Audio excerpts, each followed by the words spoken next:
Hello everybody, so it's time to talk about Glasgow FrightFest. Yeah, they had a booklet this year. Every other year they haven't had a booklet. Let's talk about the movies from Glasgow FrightFest. First off, it makes me sad to say that this year for me was the weakest year of Glasgow FrightFest. There's always been like an outstanding movie or something that's blown me away every single year. This year there wasn't really anything like that. There's only really 3 standout movies for me in 11 movies, and it makes me sad to say that, but I still had fun. I still had fun going to this. I love that they put this together. It is a great festival. It is fun to go to, but I wasn't amazed by every single film that I saw. I was quite bored by some of the films this year, which is a shame, but let's get into talking about them. So the first film was The Warrior's Gate, which was a kids movie. A fantasy movie, which was a weird start to the festival. It was like this kid plays this computer game, he gets this weird box, he gets taken to another world, filmed in China, and cost a lot of money to make. And with the costing a lot of money to make, some of the special effects look really off at points and look like really old computer games. I think kids would have fun with this, but to start the festival off, it was quite a weird one to start with, so I wasn't amazed by it. And the second film, which is one of my favourites of the festival, was It Stains the Sands Red, which is about this woman that's just being followed through the desert by a zombie. It was funny, it was very stupid, it was a very fresh take on the zombie genre and was a bit of breath of fresh air to the genre, so I really enjoyed that. Then the next film was The Transfiguration, which is a coming of age vampire movie. This kid's all influenced by all these vampire movies. He's writing a book about vampires. He's trying to be a vampire himself. It works as a coming of age film, but it's an hour and 37 minutes long, and it does drag. It's a directional debut, and I think for a directional debut it does do what it should do, and it is good at moments. It really dragged at times, which is a shame, but it did. There was something here. And then we had Shin Godzilla, which was the film that I was most excited for. It's the first Godzilla film from Japan since, I think it's been like 14 years or something. I think so. Or no, not 14 years. It's been about 12 years, I think. The last one was in 2004. So yeah, it's been 13 years, I think, that they last made one.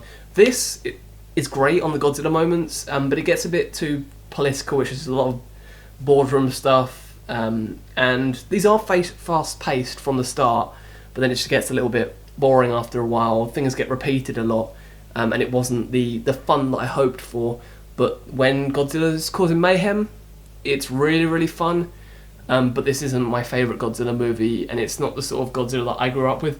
I'm happy to see Toho doing a new Godzilla movie, and I'm glad they're doing an animation later this year as well. But it wasn't really the best return for Godzilla I wanted, but it was still fun. It's sort of a reboot in many ways as well, and tries to add something new to how Godzilla transforms and all these type of things. It's weird. And then the final film, the first day, was Happy Hunting, about this guy that goes to this town, and the town have a tradition every single year where they hunt down people. It's a really cool idea. It was an interesting idea from the start, and it's fun at the start. These people trying to run through this desert, and there's all these cars chasing after them. And from that part, I thought it was fun, and then it really loses its way and just turned very average, which is a shame because there are fun moments to this, but it wasn't the most fun that I wanted. Then day 2, we had Cage Dive, which is the first film, a found footage movie about these people going on a cage dive. They want to get into this big reality show, so they're going to go and film that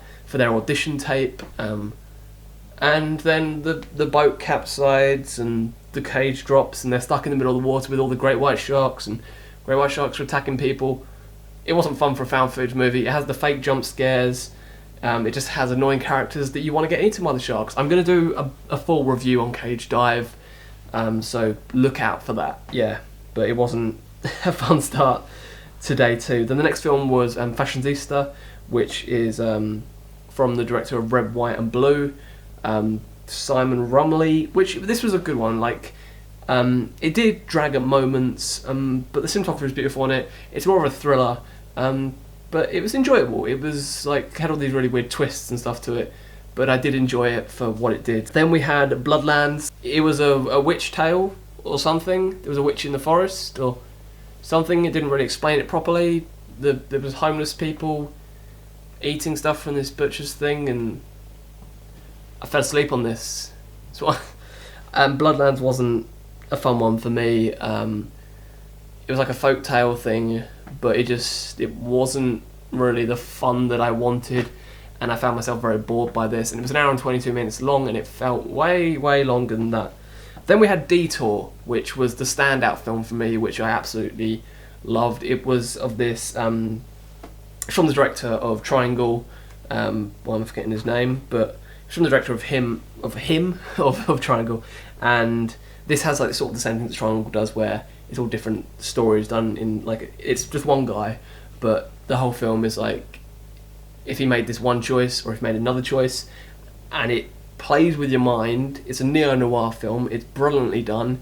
It keeps you on the edge, and it's just fantastic. And Ty Sheridan is an actor that I absolutely love, and is brilliant in this film. And yeah, Detour was the one that stood out for me the most. It was my favourite of the whole festival. One film that I missed out on was Raw, which I'd already seen at London Film Festival. I wasn't a fan of Raw, but I know there's lots of people that do like it. But yeah, I wasn't a fan of Raw.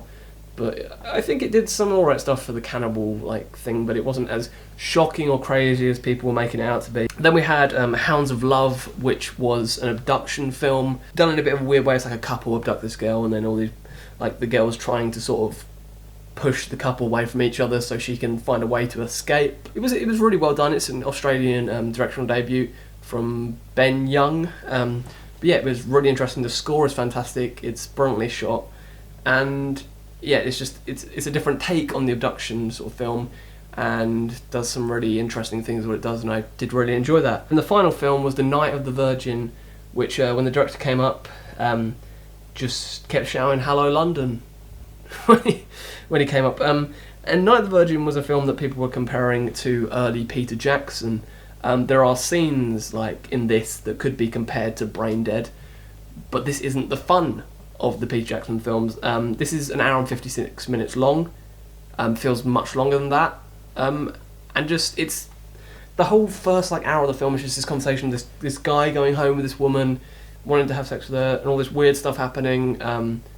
And a scene that I will never see in any other movie. That I've never seen in any other movie.